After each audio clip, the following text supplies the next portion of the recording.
আমি কখনোই ভাবিনি যে আমাকে দেশ ছেড়ে আসতে হবে, আমি জানতামও না। যে গণভবন যখন ঘেরাও দিয়ে ফেললো, আমি বললাম যে না, তো গুলি চালাবে না, খামাখা অনেক মানুষ মারা যাবে। আমার সিকিউরিটি যারা ছিল তারা আমাকে ওখান থেকে সরিয়ে নিয়ে আসলো। আমি বললাম আমি টুঙ্গিপাড়া চলে যাবো, আমি থাকবোই না। এত কথা শুনে আমাকে কেন চালাতে হবে, থাকতে হবে। আমার যেটা লক্ষ্য, বাংলাদেশকে উন্নয়নশীল দেশের মর্যাদা উন্নীত করে দিয়েছি, যথেষ্ট।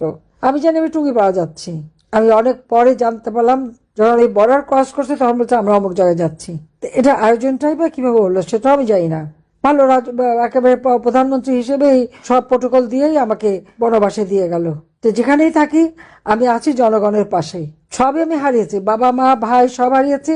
আর এবার তো ঘর বাড়ি যা কিছু ছিল স্মৃতিচিহ্ন, বঙ্গবন্ধুর স্মৃতি জাদুঘর থেকে শুরু করে সবই লুটপাট আগুন দিয়ে পুড়ে শেষ করে দিয়েছে। হারাবার কিছু নেই, এই জন্য ভয়ও নেই, কোনো দুঃখ নেই। কারণ আমার আওয়ামী লীগের অগণিত নেতা কর্মী বা যারা একটু আওয়ামী লীগ করেছে বা যাদের পরিবার আওয়ামী লীগ বা মুক্তিযোদ্ধা পরিবার, তাদের তো জ্বালিয়ে পুড়িয়ে সব শেষ করে দিয়েছে। যখন তাদের কথা চিন্তা করি, নিজেরা কি হারালাম সেটা নিয়ে আমি চিন্তা করি না।